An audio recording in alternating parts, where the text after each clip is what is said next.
हमारे साथ पूर्व शहर विधायक बनवारीलाल सिंघल है। क्या मामला है सिंघल साहब ये पूरा?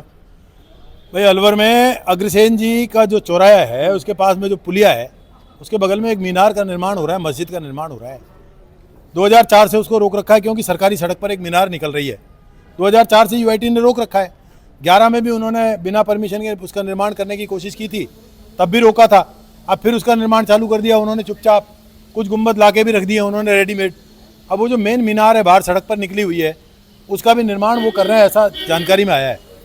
हम लोग चूँकि प्रशासन के ऊपर पूरा भरोसा करते हैं, शासन पर पूरा भरोसा करते हैं और कानून में विश्वास करते हैं, इसलिए उनकी तरह तो हम काम कर नहीं सकते कि वहाँ जाएँ उड़दंग करें या कोई भी बात करें। करने में सब कुछ सक्षम है, लेकिन कानून में विश्वास रखते हुए, सरकार पर विश्वास रखते हुए, प्रशासन पर पूरा विश्वास रखते हुए आज हमने कलेक्टर साहब को ज्ञापन दिया है। एक विषय रहा है मीनार का, दूसरा विषय रहा है कल एक पुलिसकर्मी को जो करबला मैदान के पास पीटा गया, बुरी तरह से मारा गया है, वो विषय। तीसरा विषय रहा है शहर में गायों को उठाकर ले जाने का। चौथा विषय रहा है कल जिंदोली में जो एक गाय का धड़ और अवशेष मिले हैं वो। और पांचवा विषय है मंदिर है सोनावा में, उस मंदिर में कुछ कर्मचारी होंगे जो अपनी मर्जी से ही, वरना कोई विभागीय ऐसी सूचनाएं भी नहीं होती, कोई प्रतिबंध भी नहीं होता, मंदिर बना हुआ है। अब यूँ तो पांडुपोल हनुमान जी का मंदिर है, भरतरी जी ऐसा फॉरेस्ट में है, लेकिन पूजा पाठ भी हो रहे हैं। सोनावा में हमारी माता बहनों को पूजा करने में दिक्कत आ रही है। ये पाँचों छहों विषय पर विश्व हिंदू परिषद, प्रमुख रूप से विश्व हिंदू परिषद और साथ में मैं हूँ।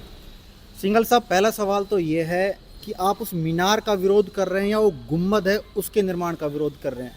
देखिए इसमें सब चीज़ें मिली हुई हैं।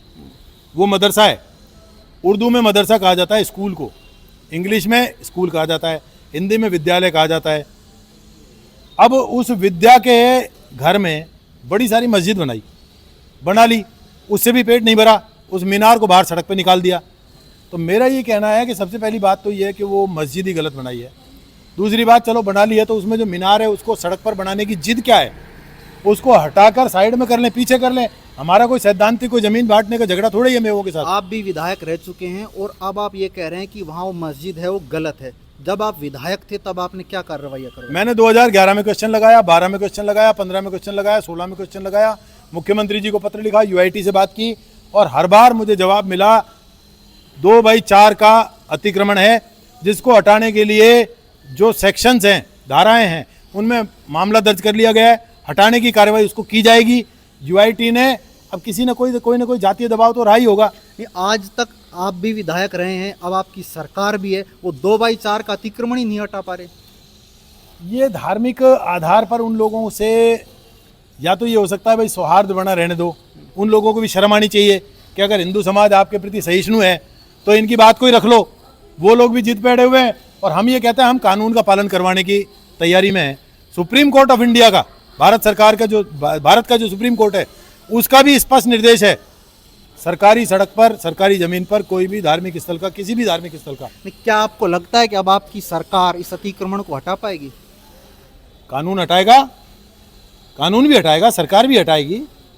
सरकार किसी भी पक्ष में ऐसा नहीं है, तुष्टीकरण नहीं करती है सरकार, ना हिंदू तुष्टीकरण कर रही है ना मुस्लिम तुष्टीकरण कर रही है। सरकार हटाएगी, निश्चित रूप से हटाएगी। आपने 5-6 मुद्दों को लेकर ज्ञापन दिया, लगभग वो सभी मुद्दे धर्म आधारित हैं। जी, अलवर का एक सबसे बड़ा मुद्दा स्वच्छता का भी है और पेयजल की समस्या का भी है। आपने वो मुद्दे पर अभी ज्ञापन नहीं दिया।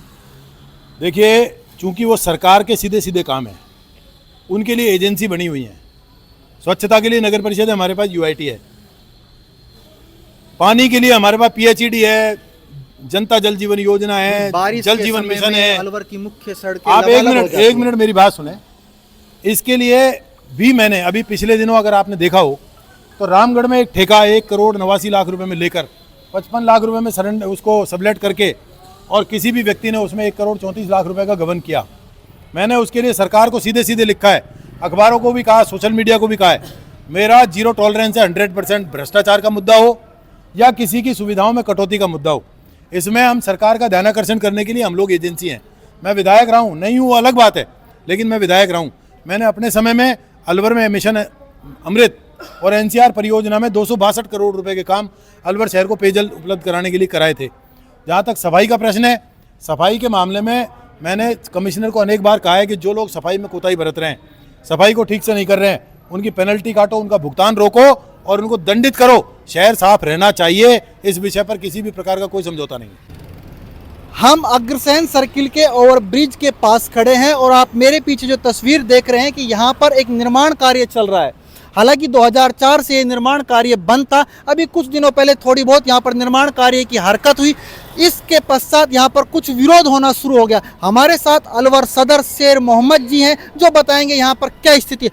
सदर साहब, क्या यहाँ की वास्तविक स्थिति है? 2004 से निर्माण बंद था, अब चालू हुआ, क्या दिक्कत है? ये दिक्कतें कुछ भी नहीं है, पॉलिटिक्स की राजनीति है, इसके अलावा कुछ भी नहीं है।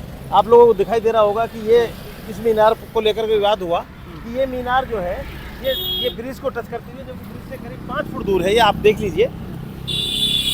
कुछ लोगों ने इसका विरोध किया, तत्कालीन विधायक ने विरोध किया कि हम इसको नहीं बनने देंगे, ये काम उसी वक्त से बंद पड़ा है।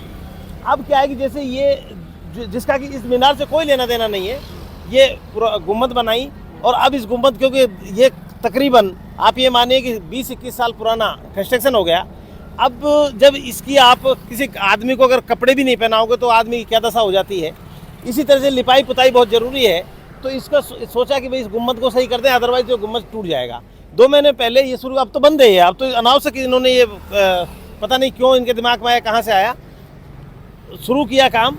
प्रशासन ने कहा कि हम बैठ करके दोनों संगठन, बाकी संगठनों के लोगों से बात करते हैं, आपकी बात कराते हैं। मैं सिर्फ इतना कहना चाहता हूँ, मेरा जो कहना है कि ये लोग आकर के मुझे बता दें कि भाई गलत क्या है, हमको ये संतुष्ट कर दें या हम इनको संतुष्ट कर देंगे। अभी मैं एक भूतपूर्व विधायक है, उनका स्टेटमेंट भी सुन रहा था कि ये जगह जो है ये कब्जा किया हुआ 1 फुट या 1.5 फुट जो भी है। आप आइए, अधिकारियों को लेकर के आइए, यूआईटी के अधिकारियों को लेकर के आइए, हमारी बात कराइए। अगर ये कब्जा है तो हम इसको आज ही हटा देंगे, बिना किसी के कहे हुए हटा देंगे। मेहरबानी कर शांति से समाज को रहने दीजिए, भाईचारे को बना रहने दीजिए, अनावश्यक किसी मुद्दे को मत उठाइए। इसमें किसी तरह का ऐसा कोई विवाद है ही नहीं। अगर आप कहते हो कि सरकार है आपकी, भारतीय जनता पार्टी की सरकार है, आप उसके 2 बार विधायक रहे हैं, तो आप अधिकारियों को लाइए और बताइए कि ये गुम्बद, ये जो इसका जो ये मीनार बन रहा है, ये मीनार इतना बाहर है, सरकारी ज़मीन में है। अगर सरकारी अधिकारी ये कह देते हैं तो मैं मेरे समाज की तरफ से आप लोगों से सदर होने के नाते इस बात का विश्वास दिलाता हूं कि मैं इसको अभी हटा लूँगा, इसी वक्त हटा लूँगा। लेकिन ये इस तरह से गुमराह करना, लोगों को भ्रमित करना कि इस तरह से बन रहा है। दूसरी बात, उन्होंने एक बात और कही थी, मैं नहीं कहना चाहता, हम तो बहुत ऐसे लोग हैं कि हर धर्म का सम्मान करते हैं। मैं भी एक बाइट में सुन रहा था जिसमें उन्होंने कहा है कि साहब सुप्रीम कोर्ट का आदेश है कि सरकारी ज़मीन पर कोई धार्मिक स्थल ना बने। बिल्कुल। और मैं साथ साथ ये भी कहना चाहता हूँ कि अगर हम ऑक्युपाइड जगह पर मस्जिद का निर्माण करते हैं या मीनार का निर्माण करते हैं तो हमारी वहाँ नमाज भी नहीं होती है। लेकिन श्रीमान जी, इसी रोड पर आप चले जाइए, 6 मंदिर आपको ऑन रोड अभी दिखा देता हूँ। तो अभी यूआईटी के बिल्कुल बेहतरीन मंदिर बनाया है यूआईटी की ज़मीन पर, यहाँ से करीब 1.5 किलोमीटर आगे। हमने तो ऑब्जेक्शन नहीं किया, नहीं हम ऑब्जेक्शन करते हैं। तो आप कम से कम एक मुझसे दो तरह की बातें ना करें। हम दूसरे धर्म का सम्मान करते हैं, हमें कोई लेना देना नहीं है, कोई किसी की क्या आस्था है, लेकिन हमारी आस्था को भी आप आस्था मानिए मेहरबानी करके। और फिर मैं एक बात दोहराता हूँ कि आप ये दिखा दें कि हमारी ज़मीन यूआईटी की ज़मीन के अंदर ये कब्जे में है, सरकारी ज़मीन में, आपका तो कोई लेना देना ही नहीं है। यूआईटी वाले हमको संतुष्ट कर दें, हम इसको हटा लेंगे। लेकिन अब ये अधूरा काम पड़ा हुआ है, ये गुम्बद गिर जाएगा। अब इस पर ये बताएं कि क्या प्लस्तर होना चाहिए कि नहीं होना चाहिए, कि मानवता के नाते आप समझने की कोशिश कीजिए। अनावश्यक किसी मुद्दे को बना करके, अब तो वैसे भी बंद है। 2 महीने पहले इस पर काम शुरू किया था, प्रशासन ने कहा कि अभी रुक जाओ, हम रुक गए। हमने कहा साहब एक बार हमारे हिंदू संगठन हैं जिनका कोई किसी का विरोध है तो हमारी बात करा दीजिए। मेरी बात भी हुई थी 2-3-4 लोगों से, ये विश्व हिंदू परिषद वाले, इनसे बात हुई थी, बजरंग दल वालों से बात हुई थी। मैंने उनसे कहा भी था कि भाई आप लोगों, उन्होंने कहा साहब हमें कोई ऑब्जेक्शन नहीं है, हमारा थोड़ा ऑब्जेक्शन इस पर था कि भाई किसी तरह का कोई वो नहीं है। मैं नाम लेकर के कह रहा हूँ, विश्व हिंदू परिषद का जिलाध्यक्ष मोदी जी हैं, मोदी जी से खुद से मेरी बात हुई। अगर मेरी बात को मना कर दें तो आप लोग पूछिएगा उनसे कि बात हुई कि नहीं हुई। अभी आदमी अनावश्यक किसी मुद्दे को बना रहा है, ये थोड़ा ठीक नहीं है। मैं फिर पुनः रूप से इस बात को दोहरा रहा हूँ कि अगर ये इंक्रोचमेंट है और ये कब्जा है और ये अवैध है तो आकर के यूआईटी हमको बताए कि अवैध है, मैं इसको आज ही हटवा दूंगा। लेकिन आप मेहरबानी करके इस निर्माण कार्य को, जो इसका प्लस्तर व्यवस्था का काम है, इसको रोकने का काम ना करें। बहुत बहुत शुक्रिया। जब उन्होंने कहा था कि ये पूरा का पूरा इधर की तरफ अतिक्रमण है, यहाँ से सदर शेर मोहम्मद का स्पष्ट कहना है अगर अतिक्रमण हुआ तो खुद ही हटा देंगे। कितनी बड़ी जिम्मेदारी के साथ वो इस बात को कह रहे हैं। आप मेरे सामने देख रहे होंगे पूरा का पूरा मामला 2004 से ये पेंडिंग चल रहा है और कुछ लोगों ने इसको धार्मिक तूल देने की भी कोशिश की। हाल फिलहाल कैमरे के सामने सदर साहब ने कहा कि कोई भी यहाँ पर अतिक्रमण नहीं है, अगर अतिक्रमण होता है तो खुद वो हटाने को तैयार है, इसको कोई धार्मिक तूल नहीं दिया जाना चाहिए। हुई है। संदीप यादव, वॉइस ऑफ प्रतिज्ञा, अलवर।